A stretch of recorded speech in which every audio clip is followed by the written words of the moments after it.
I'd like to share my story about Thailand, as it could be fun to hear, and who knows, maybe someone has helpful tips for me.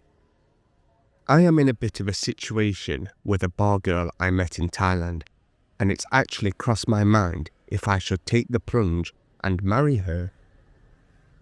I'm in my 50s and from the UK.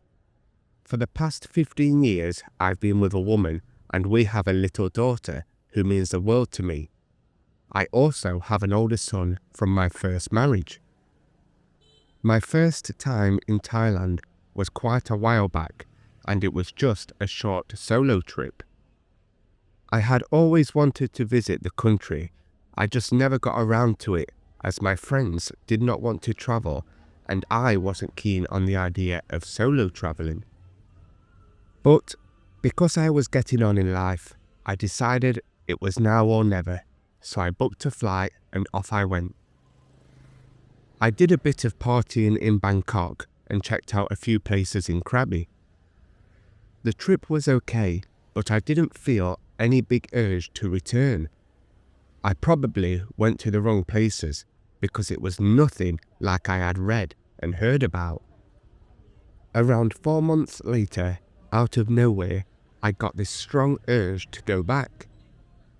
So this time, I did a little more research about where has the best nightlife and where I can have the most fun.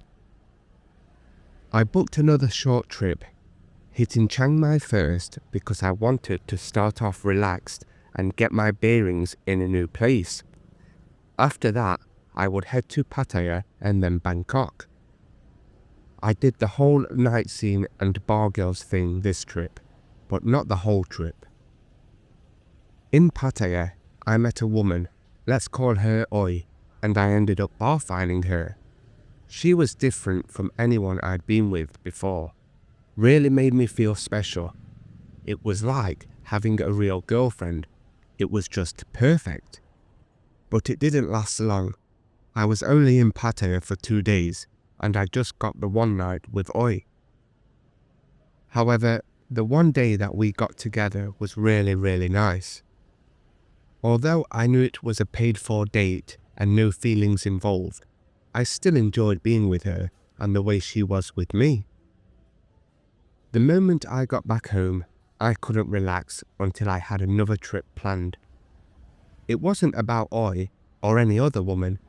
I just had this urge to return to Thailand, like something was pulling me back and I didn't even understand why. I've noticed that Thailand has that effect on people. You either love it and can't wait to return, or you hate it and not interested in visiting ever again. Anyway, I was itching to get back. I would think about it pretty much every night while laying in bed. So 2 months later, I went back for a longer stay, 3 weeks this time. On my very first night, I went looking for Oi and found her right away. We had a drink and I paid the bar fine. The physical part was amazing, no doubt about it, but when morning came, I couldn't wait for her to leave. Something about being with her in the daytime just felt off, though I couldn't say what it was. I don't think it was anything against her. I guess I just wanted my own space during the day, and sometimes in a city like that, you don't really want a girl on your own. The following night, Oi wanted me to meet up again, but I dodged her in a pretty blunt way and headed to a different bar instead. During that trip, I ended up going back to Chiang Mai for a few days because even though Pattaya was great, I still loved the relaxing time I could have in Chiang Mai. I did actually meet a girl while I was there. She was great. No complaints there. But after a while, I just felt like it was time for something new. I returned back to Pattaya for my final few days and was a little disappointed when Oi wasn't at the bar. The mama sign told me that some guy had taken her long term. I guess I should have stayed with her after the first night. Oh well, plenty more fish in the Pattaya Sea. Just like before, the second I got home, I was already planning my next trip. Work kept me stuck there for 4 months, but I finally booked a full month away. And by this point, my partner was getting seriously fed up with all my Thailand trips. It's not like I could really blame her for getting fed up. I feel now in my story, it's time to talk about my life back home. My partner is quite a bit younger than me. She just turned 40. When we first met, she was this fun, easygoing woman in her 20s. Really good looking too. But 13 years later, she changed. She's got a serious job that pays well, but she's also become more stressed, kind of negative, and she's put on some weight. Over the last 5 years, our love life and bedroom time slowly faded away to nothing. I've never cheated on her with someone back home, though I have played around in Thailand these past few years. Don't get me wrong, she's a truly good person deep down, sharp as a tack, full of practical wisdom, and the kind of woman I trust completely. That's something I don't think I'd ever feel with a Thai woman, bar girl or not. Life with her isn't simple. She's incredibly controlling. I've basically become used to following her constant commands. Trying to stay positive when she's always so down wears me out. Honestly, it reminds me of dealing with a difficult child. Like most women in the West, she has become completely stubborn, kind of like a feminist. She feels like she doesn't need a man and can do everything by herself. I can't seem to measure up to what she wants from me. No matter what I do, she's usually frustrated with me and seems to hold on to this quiet bitterness.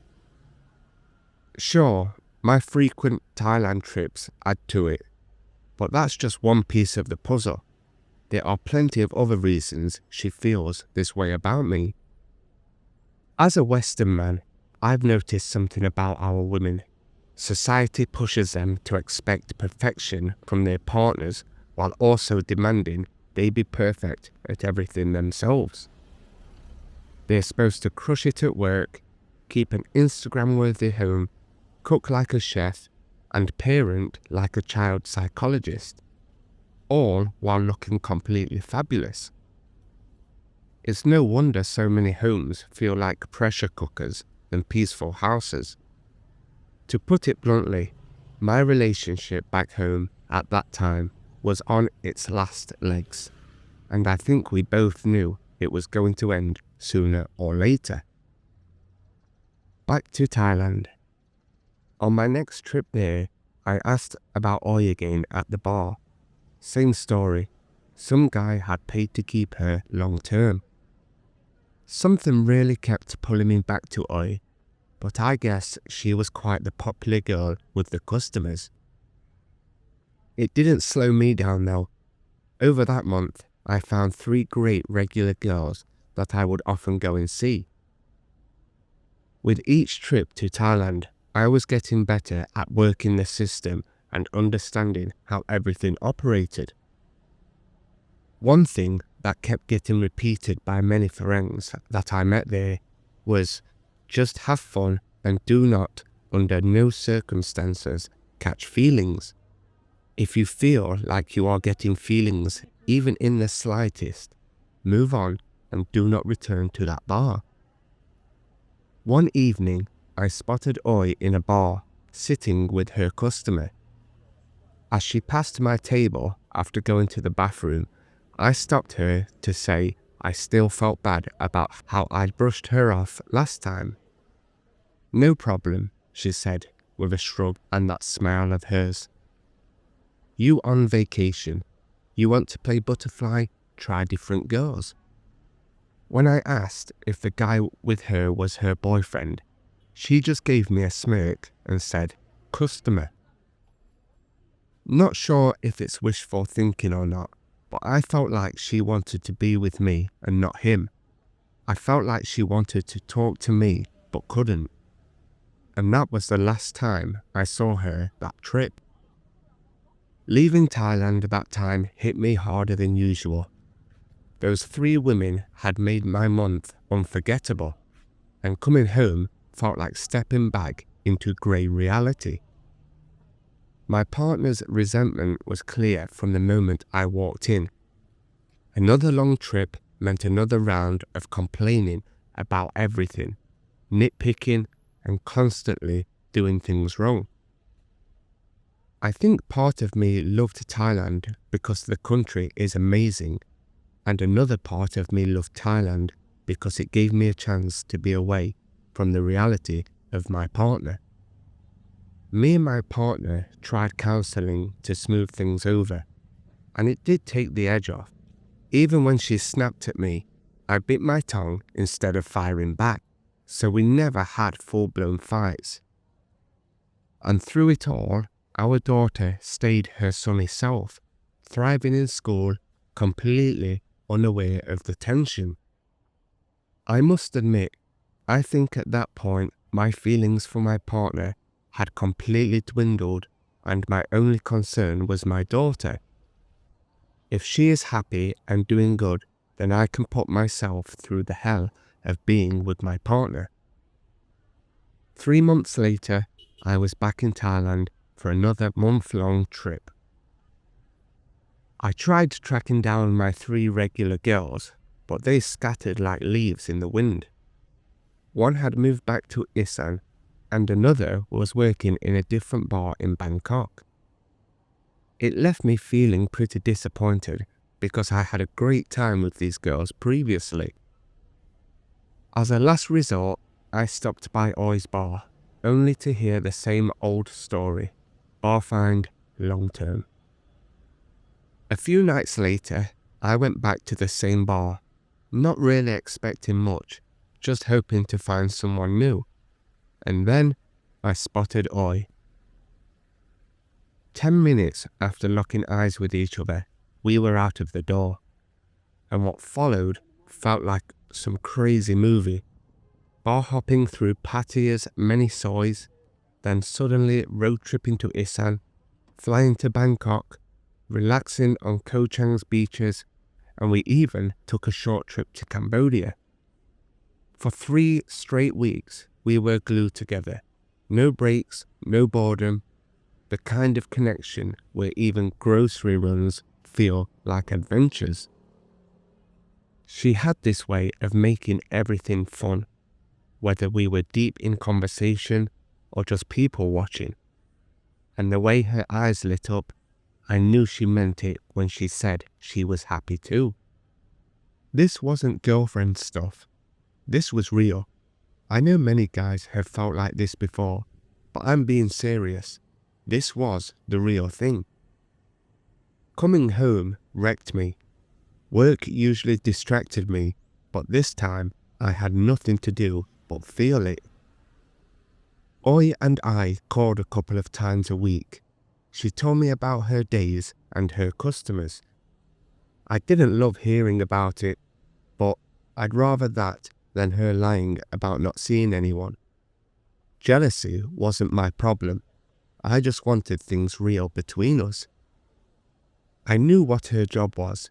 I knew what she had to do, and I just put it to the back of my mind. And for some reason, it did not really bother me as much as it would bother most men. A couple of months later, I was back on that plane, flying into Bangkok and going straight to see Oi. We hit the road again. Krabi, Isan, Bangkok, Hua Hin. Same as before, stuck together 24/7. Then, after 3 weeks, that restless feeling hit me out of nowhere. I made up an excuse to get away and spent my last few days playing the field in Pattaya. Oi didn't take it well. She made a right scene. I met up with one of my old regulars. She was alright, but nowhere near as good as Oi. It did feel good to be on my own again, but I really did miss Oi. I don't know how to explain how I felt. When I was with Oi for too long, I wanted to be alone meeting other people. But when I was alone, I would miss Oi. It was a pretty strange feeling. I got home and immediately planned my next trip for 6 weeks out. Me and Oi hadn't spoken since the last day I saw her, and that was an argument. She was out of the picture for good, or so I thought. One evening, my Thailand phone buzzed. The one I kept on silent, the one my girls didn't even know is my backup. It was Oi. I called her back and we talked for a full hour. It was easy, like always. I can't do that with the other girls. I run out of things to say after 5 minutes. Me and Oi came to the agreement that when I'm back we will meet and go over the boundaries together so we are both happy. So next trip, I divided my time, some days with Oi and some days sampling the menu. Every second was gold. Oi's the perfect travel buddy. She knows how to work people, so we always get the good stuff. It never gets old watching her charm some local into giving us the real deal instead of the tourist crap. We also hit Chiang Mai and Chiang Rai this time. My deal with Oi was 1,500 baht per day. No extra gifts and no helping her family no matter how hard she hints. I pay for food, rooms, travel, and that's it. She also decided that she wanted to quit the bar, so there were no more bar fines now. It was the best 1,500 baht I spent a day. Great company, and even saves me cash on trips. When she gets jealous, I pay the Pattaya card. Last time, you caused drama here. So now, when we go, she goes off to her room or does whatever she wants, and I get 2 days free to sample the market. I tell her I just look, don't touch. She probably knows I'm full of crap. And then we meet up again after we have both done our thing and hit the road again. Oi is 39 by the way. She did 4 years in Pattaya, and before that she was doing factory work. She has 3 kids and they are all grown up. She's got an amazing body and can look really beautiful, though sometimes her face does show all of her 39 years. What I love about being with her, there is no complaining, no endless worrying, none of that constant nagging that drives me crazy with my partner back home. Naturally, she's got her own set of issues to deal with, like when those jealous fits come over her. We have reached the part about my final Thailand visit, and like before, Oi and I spent plenty of time talking on the phone while I was still back home getting ready to go. Oi's closest friend, a 42-year-old, met some British guy on his first trip to Thailand. He put a ring on her finger after just 3 weeks together. Oi kept telling me, "I dumb girl, many foreign men want to marry me, but I say no because I only love you." I'm not sure if that's true or not, or if it's just a line she has used on many Pattaya goers. But when I arrived in Thailand, she kept talking like this. I told her I can't marry her because I already have a wife back home. Really, I meant my partner, but I always call her my wife when talking to Oi. Oi suggested I could take her as my Mia Noi, which from my understanding means second wife, and is actually quite common in Thailand. Just wondering what that would mean, I asked her to explain. She said I'd need to purchase a house under her name and give her 40,000 baht every month, no matter if I was in Thailand or back home. She really wanted me to see this house in Pattaya, right near where her friend lives. I explained to her straight there was no way I could pay for either option, but I went along to see the house anyway. Walking through the place made the whole idea feel suddenly real, in a way it hadn't been before. I started pointing out which bedrooms her daughters could take, and right then I got this awful vision, coming back from England someday to find the whole place packed with her things and her kids' belongings. And plus, I'd always be wondering what I was really doing in Pattaya while I was away. So in the end, I had to tell her straight, I did not want to buy any house in Pattaya, period. I think any of your viewers listening to my story would say that that was the right decision to make. I did say I might think about a cheaper place in another area, but only if the mortgage stayed in my name, so she couldn't just sell it and run away. Though I'm not sure if a Farang can buy a house in Thailand. Please correct me if I'm wrong. I also made it clear I couldn't give her any regular money right now. I said maybe someday I could send her something, but definitely not as much as 40,000 baht a month. What surprised me was how she took it all in stride and got all affectionate with me again. She did not seem disappointed with my answers, and she was somewhat understanding. Like always, my time there flew by way too fast. Back home, I knew I needed to shake things up in my life, and turns out my partner was thinking the same thing. She came out and said she wanted us to sell the house and live apart, so that's exactly what we are doing now. My relationship back home had been rocky for a while. We both knew it was going to end, and I think we are both relieved that we did not have a nightmare ending. We weren't married, so anything that is hers, and anything that is mine, like most things, is mine.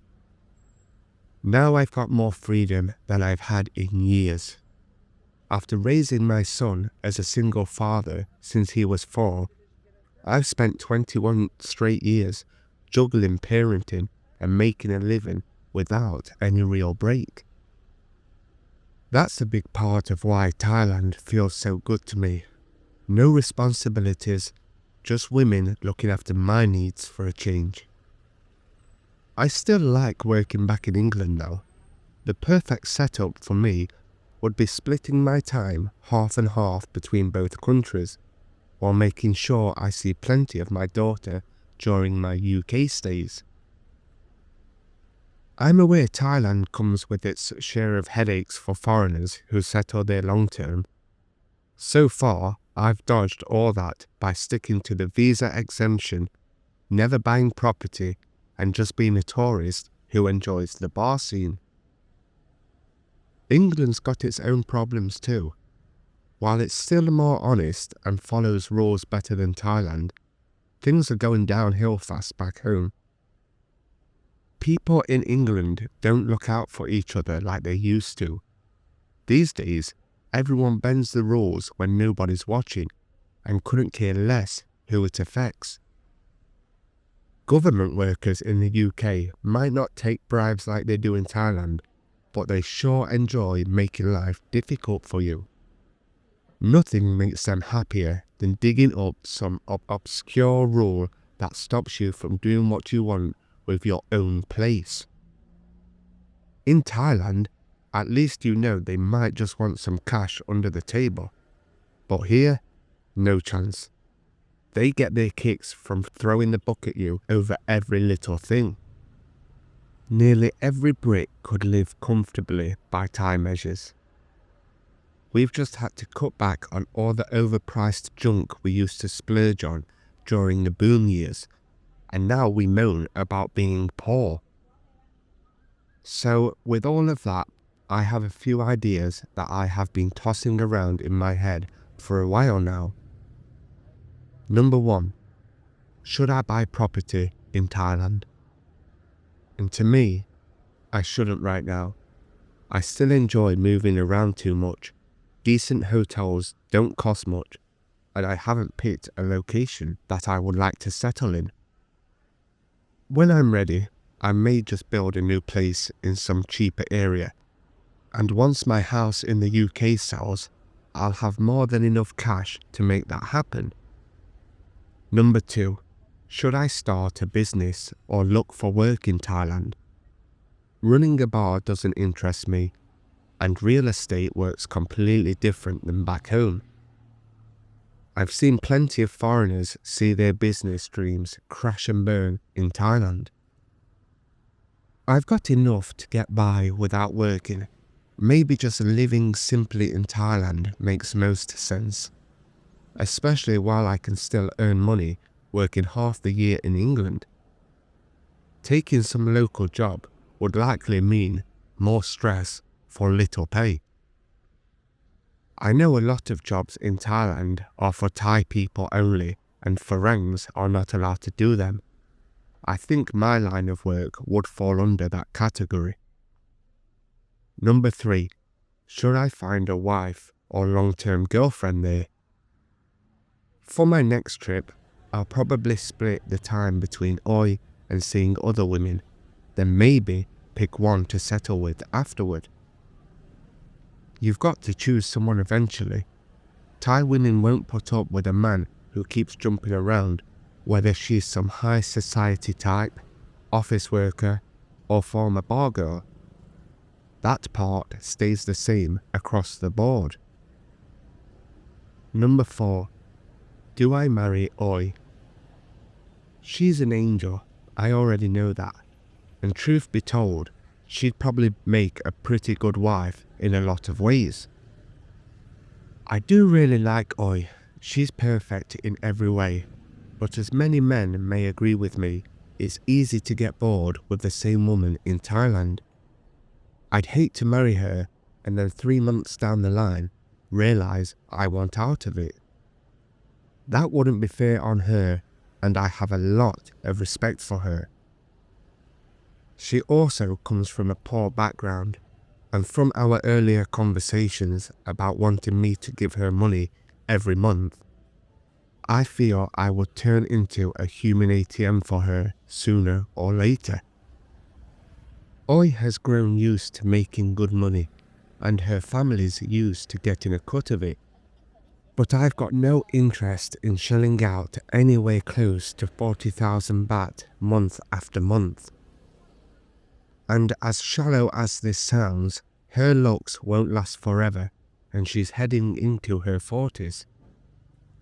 Even after leaving the bar life behind, she'll still think like a bar girl for years to come.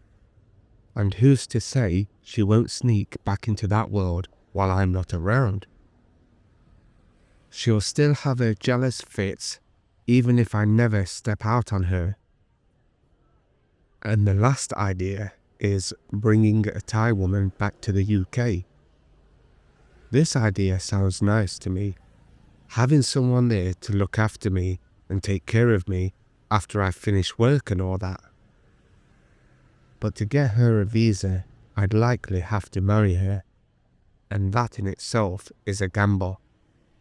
If she decides to leave me while we are there, I'd be stuck dealing with divorce lawyers, and she'd probably get a lot of what she doesn't really deserve. It's not really worth the risk. So, I would like to hear from your viewers. What would you do if you have just come out of a fresh breakup, you love Thailand, and you have a Thai girl on the go, even though she is an ex-bar girl? Would you keep traveling there and having fun? Or would you actually plan a future with one of those girls? Thank you for reading if you do, and thank you for listening.